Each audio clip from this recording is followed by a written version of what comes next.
오늘 하나님께서 우리에게 주신 말씀은 마태복음 7장 7절에서 11절 말씀입니다. 마태복음 7장 7절에서 11절 신약성경 구면입니다. 제가 봉독해 드리도록 하겠습니다. 구하라 그리하면 너희에게 주실 것이요, 찾으라 그리하면 찾아낼 것이요, 문을 두드리라 그리하면 너희에게 열릴 것이니 구하는 이마다 받을 것이요, 찾는 이는 찾아낼 것이요, 두드리는 이에게는 열릴 것이니라. 너희 중에 누가 아들이 떡을 달라 하는데 돌을 주며 생선을 달라 하는데 뱀을 줄 사람이 있겠느냐? 너희가 악한 자라도 좋은 것으로 자식에게 줄 알거든 하물며 하늘에 계신 너희 아버지께서 구하는 자에게 좋은 것으로 주시지 않겠느냐? 아멘. 우리 성도님들 혹시 소확행이라는 말을 아십니까? 소소하지만 확실한 행복이라는 말의 줄임말이죠. 몇 년 전에 유행했던 말입니다. 구체적으로는 이제 빵집에 갔는데 딱 갓 구운 빵이 딱 나와서 그 빵 딱 사서 딱 빵 찢었을 때 그 향긋함, 그거 맛이잖아요. 아니면 이제 집에 딱 들어왔는데 모든 게 깨끗하게 정돈되어 있고 하나 흐트러짐 없을 때 그때 뭔가 마음이 뿌듯하고 좋잖아요. 이런 정말로 아무것도 아닌 작은 것이지만 그런 게 행복을 가져다 준다는 이야기입니다. 그래서 소확행이라고 줄여서 말하기도 합니다. 그런데 이 소확행이라는 말에는 슬픈 사연이 담겨 있습니다. 왜 소확행이라는 말이 유행하게 됐냐? 더 이상 큰 거를 추구하기가 어려워졌기 때문입니다. 더 이상 이제 스케일이 큰 거를 가지고 이야기하기보다는 그런 빵 하나 아니면 집안에 잘 정돈된 모습, 그 정도의 행복만 추구할 수 있게 된 그런 우리 삶의 맥락이 있습니다. 일례로 들면 집 같은 경우 우리 1990년대만 해도 우리 사회에서 집을 장만하려면 90년대 초에는 한 3.9년 정도 일을 하면 당시 평균 임금으로 아파트 한 채를 살 수 있었다고 해요. 그런데 2010년대에 들어오면 그 3.9년이 12년으로 늘어나요. 그리고 이제 2017년 즈음부터 급격하게 집값이 상승했잖아요. 그 이후에는 무려 33년을 일해야 집 한 채를 살 수 있다고 합니다. 33년. 정말로 긴 시간이 아닙니까? 그러니까 어떤 청년이 회사에 입사해서 정말로 한 푼도 안 쓰고 모든 번 돈을 다 모아서 한평생 모았을 때 은퇴할 때쯤 되어서야 집 한 채를 장만할 수 있다는 이야기입니다. 우리 삶에 어쩌면 가장 기초적인 집, 이 내 집 마련이라는 과업이 이렇게 한평생 걸려서 겨우 해낼 수 있을까 말까 한 일이라면 그거 누가 도전할 수 있겠습니까? 정말로 거의 불가능에 가까운 일이 되어버리니까 이렇게 가장 기초적인 일에서부터 이렇게 너무나 이뤄내기 힘든 일이 되어버리니까 사람들이, 특히나 젊은 청년들이 좌절해버리고 절망해버리면서 이제는 그런 큰 일, 큰 돈이 들어가는 거 아예 바라지도 않고 아주 작은 일, 그런 작은 일, 소소한 행복만 보면서 그런 것만 추구하게 됐다는 슬픈 이야기입니다. 그런데 말입니다. 신앙에도 이런 비슷한 것을 볼 수가 있습니다. 비슷한 맥락은 아니지만 비슷한 말로 볼 수 있는 게 소확복이라고 해볼 수 있을 것 같습니다. 소소하지만 확실한 복음. 생소하실 텐데요. 생소할 수밖에 없어요. 제가 만들어낸 말이니까요. 근데 이제 성경에 보면 그 흔적들이 분명히 있고 잘 읽으면 나와요. 특히 오늘의 말씀에서도 그거 볼 수 있거든요. 그러니까 우리가 이 시간에 오늘의 말씀을 통해서 한번 이 소소한 복음에 대해서 한번 이야기를 나눠보면 좋겠습니다. 오늘의 말씀은 예수님께서 하신 여러 가지 비유의 이야기들 중에 하나입니다. 비유의 목적은 정확합니다. 하나님께서는 신뢰할 수 있는 분이고 믿을 수 있는 분이고 정말로 주시기를 원하는 분이시니까 너네 빨리 구하고 기도하고 문을 두드리고 하나님께 말씀을 올려서 빨리 얻어낼 것을 얻어내라. 하나님은 그만큼 믿을 수 있는 분이다. 이렇게 예수님의 하시는 말씀인데, 근데 이제 우리가 보통 하나님한테 말을 드릴 때는 기도로 통해서 하잖아요. 그러니까 이 말씀은 하나님께 그만큼 열심히 기도해라. 열심히 기도해서 하나님께 구할 것 구하고 찾을 것을 찾으라. 이렇게 권면의 말씀을 해주신 것입니다. 그래서 오늘의 말씀의 이 구조를 보면 처음에 이 7절에 그 유명한 여러분들 모두 한 번씩 들어보셨을 말씀 7절 말씀을 보면 구하라 그리하면 너에게 주실 것이요 찾으라 그리하면 찾아낼 것이요 문을 두드리라 그리하면 너에게 열릴 것이니 이 말씀이 나옵니다. 그래서 이걸로 딱 주제어로 딱 한번 이렇게 선언을 먼저 하세요. 그 다음에 8절 같은 경우는 이 7절을 보조해 주시는 말씀이에요. 그래서 구하는 이마다 받을 것이요 찾는 이마다 찾아낼 것이요 두드리는 이에게는 열릴 것이니라 하면서 이제 앞에 말씀을 보조해 주면서 하나님께서는 정말 이렇게 믿음하는 분이시니까 너 기도하면 돼 구하면 돼 걱정하지 마 이렇게 이야기를 하시고 이제 8절과 9절에서는 아니죠 9절과 10절이죠 9절과 10절에서는 이제 예시를 드십니다. 9절에서는 아들이 떡을 달라 한데 돌을 주겠느냐라고 말씀하시고 10절에서는 생선을 달라 한데 뱀을 주겠느냐 딱 예시를 들어주신 다음에 11절 말씀에서는 그거를 딱 정리하고 갈무리를 하셔서 악한 자라도 좋은 것으로 자식에게는 줄 텐데 그러니까 아무리 나쁜 악당이라도 자기 자식한테는 잘해주는데 하물며 하늘에 계신 아버지는 자식된 우리에게 잘해주시지 않겠느냐? 그러니까 걱정하지 마라. 너네가 구하면 하나님께서 다 주신다. 그 하나님을 여러분이 믿으면 됩니다. 이렇게 예수님은 하신 말씀입니다. 그래서 오늘의 말씀은 확실하게 걱정하지 마라. 하나님은 믿음하는 분이다. 그러니까 너네 꼭 구할 거 구하고 하나님께 기도드려라. 라는 말씀입니다. 그런데 이 말씀이 제게 참 재밌는 거는 이 9절과 10절의 예시입니다. 9절과 10절의 예시 떡과 생선을 이야기하셨잖아요. 떡은 사실 우리나라에 당시 이 성경이 번역될 때는 빵이 별로 없었던 그런 사회적인 맥락이었기 때문에 빵이란 말 대신에 떡이란 말로 번역을 했어요. 근데 그 원어의 맥락을 생각하면 빵이겠죠. 근데 빵은 그때로 치면 뭐냐? 이스라엘 사람들한테는 주식이었어요. 그러니까 오늘날로 치면 우리한테는 밥이 되겠죠. 그러니까 밥과 생선을 주시는 하나님이라고 생각을 해볼 수 있는데 이렇게 되면 뭔가 스케일이 조금 작게 느껴집니다. 정말로 소소합니다. 밥과 생선. 아니 우리가 밥과 생선 구하지 못해서 그렇게 하나님한테 기도를 해야 되나? 막 이런 생각을 하시는 분도 있을 수 있어요. 왜냐면 밥과 생선은 너무나 일상적이고 너무나 작은 거잖아요. 하나님께서는 당연히 주실 분이라는 걸 강조하는 거는 좋은데 이거를 조금 더 큰 이야기로 해도 괜찮지 않겠습니까? 하나님께서 병을 고쳐주신 적도 많고 기적을 베푸셔서 막 군대가 쳐들어왔을 때 기적적으로 막아주시고 아니면 저 해가 저기 가다가 멈추시기도 하고 여러 가지 기적을 이렇게 베푸셨는데 그런 멋있는 스케일이 큰 이야기는 다 옆으로 제쳐주고 되게 이런 작은 이야기로 예수님께서는 예시를 들고 있어요.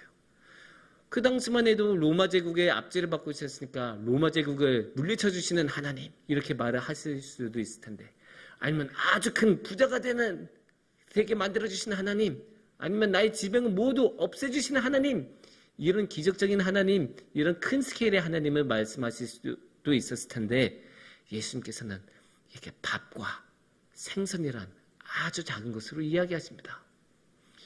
사실 성경에 스케일이 큰 이야기가 얼마나 많이 나옵니까? 국가와 민족의 운명을 건 이야기들. 모세 같은 사람 봐요. 그 민족을 이끌면서 출애굽할 때 이 민족의 운명을 어깨에 짊어지고 얼마나 열심히 기도하고 간절하게 기도하면서 치열하게 투쟁하면서 그 이집트에서 이끌어냈습니까?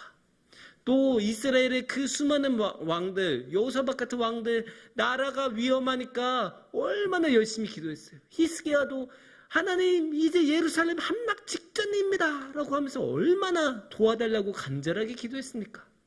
하지만 그런 이야기들 전혀 이야기를 안 하세요. 예수님께서는.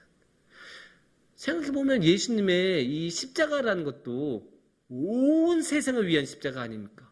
얼마나 스케일이 커요. 거기에 마태복음에서는 예수님께서 저 십자가에서 돌아가시는 순간에 온 세상에 흑암이 되덮이고 무덤이 열리고 죽은 자들이 살아났다라는 그 스케일 큰 이야기까지도 나오는데, 그런 큰 스케일에 비해서 오늘의 말씀은 굉장히 작고 소소합니다. 그런데 예수님께서 이런 큰 스케일의 이야기를 모르셨을까요? 그럴 리는 없죠. 예수님께서 성경을 얼마나 잘 아셨는데 그 큰 스케일의 이야기들을 모르셨겠습니까? 그렇다면 여기서는 예수님께서는 일부러 의도가 있으셔서 소소한 사례를 사용하셨다고 생각할 수밖에 없습니다.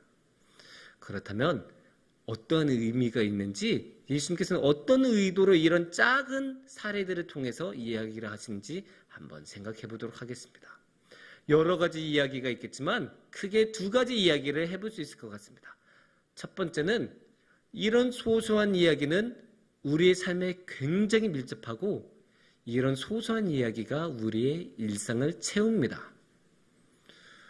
국가와 민족의 이야기를 나눈 것은 좋지만 우리가 실제로 우리 삶에서 국가와 민족의 운명을 결정할 일은 별로 없지 않습니까?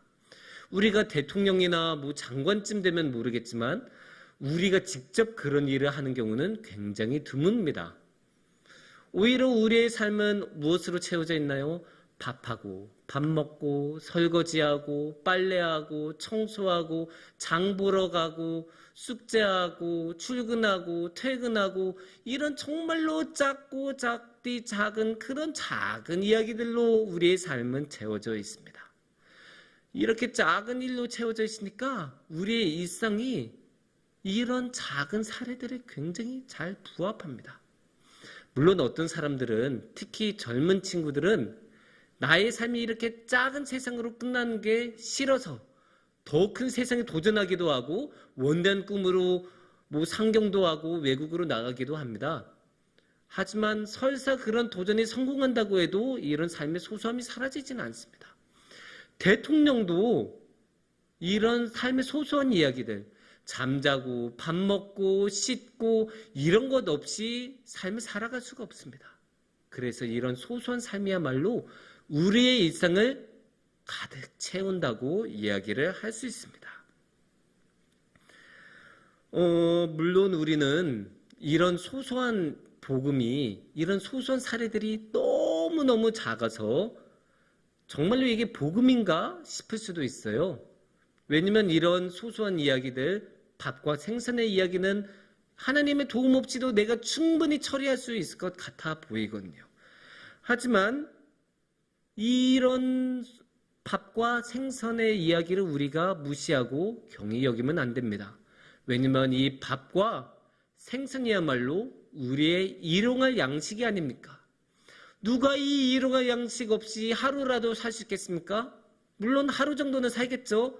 하지만 일주일 정도가 되면 거의 죽을 고비로 다가가겠고, 한 달이 되면 확실하게 생명을 잃을 가능성이 높습니다. 그만큼 이 일용할 양식이란 거 굉장히 중요한 이야기입니다.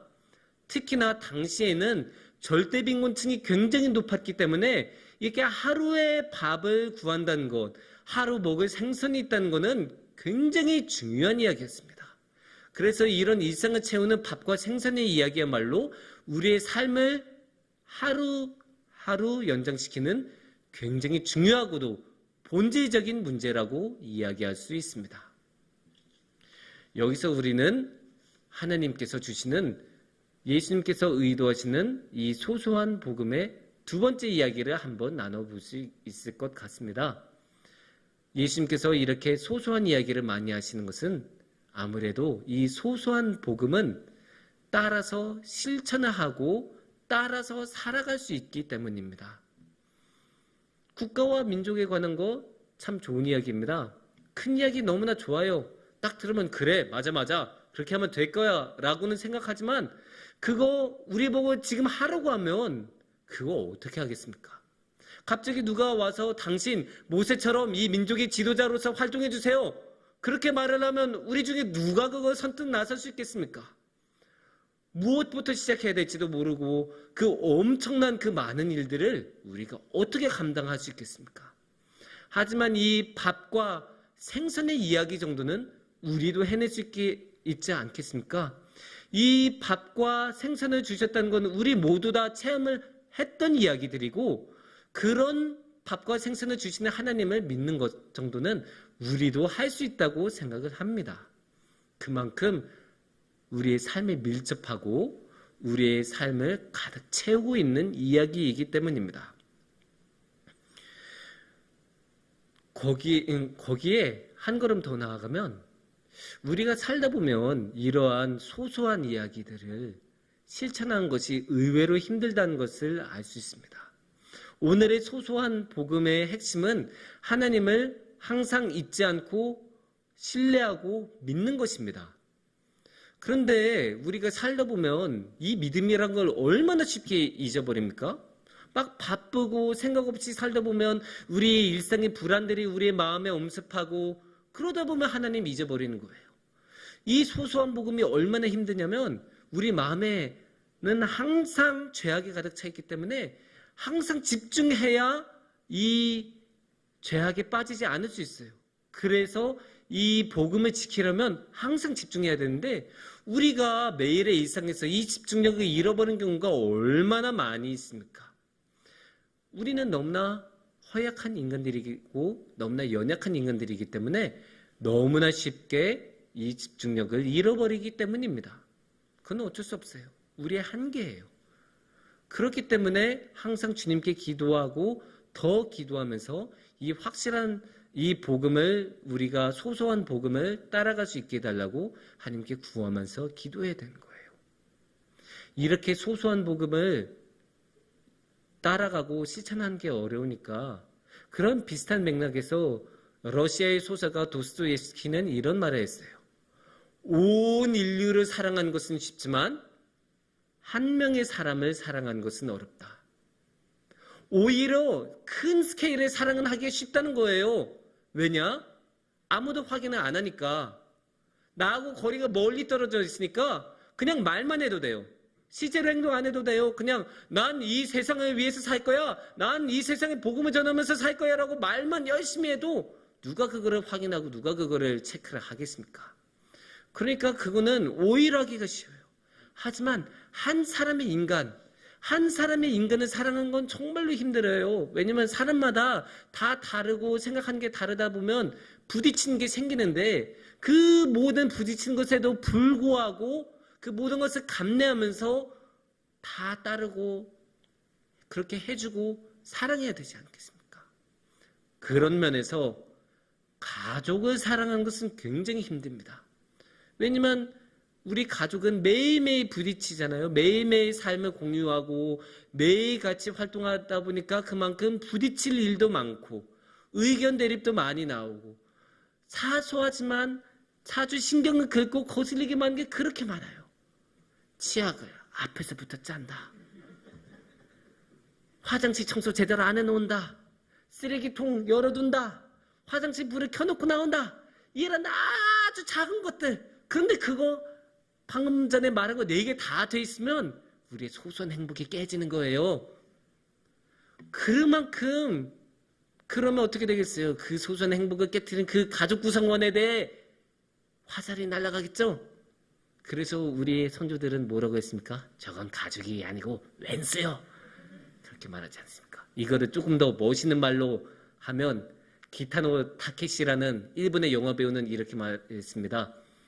가족이란 누가 안 보면 어디다 다 던져버리고 버려보고 싶은 존재이다. 그만큼 가족을 사랑하는 것조차도 힘들어요. 그만큼 가족을 진심으로 항상 사랑으로 대하는 것 너무나 힘들어요. 그런데 놀라운 건 말입니다.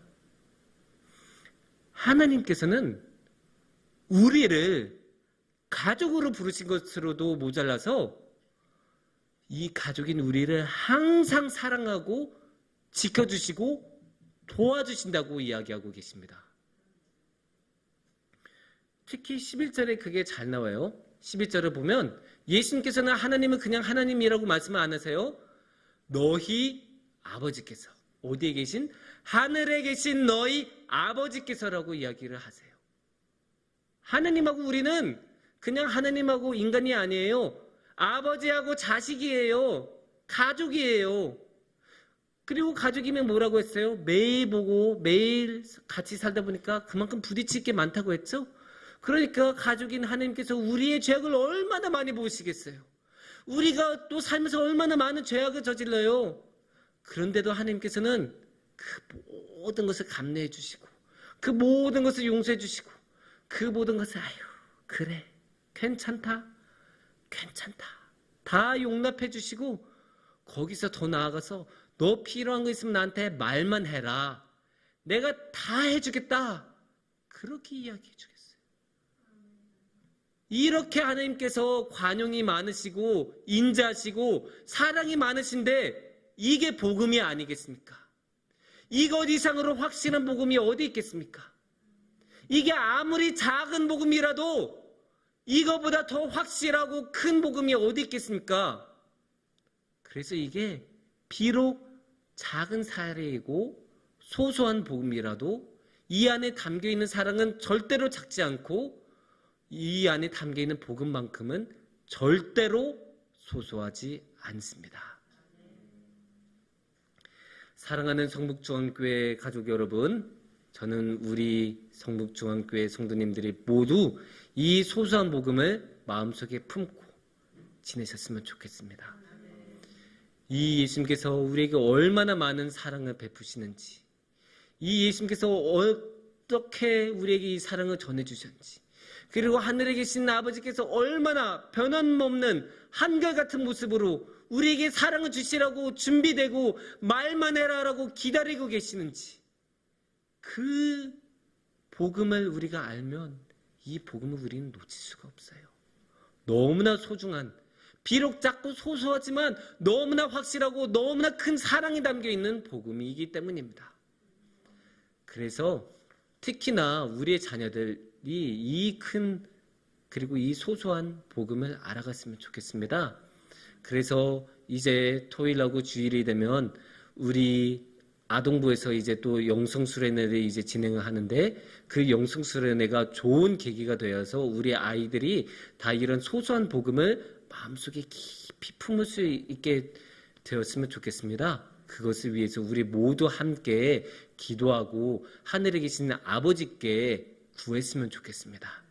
그래서 우리 교회가 모두 함께 주님의 사랑을 깊이 알고 주님의 사랑으로만 살아가는 우리 성북중앙교회가 되기를 축원합니다.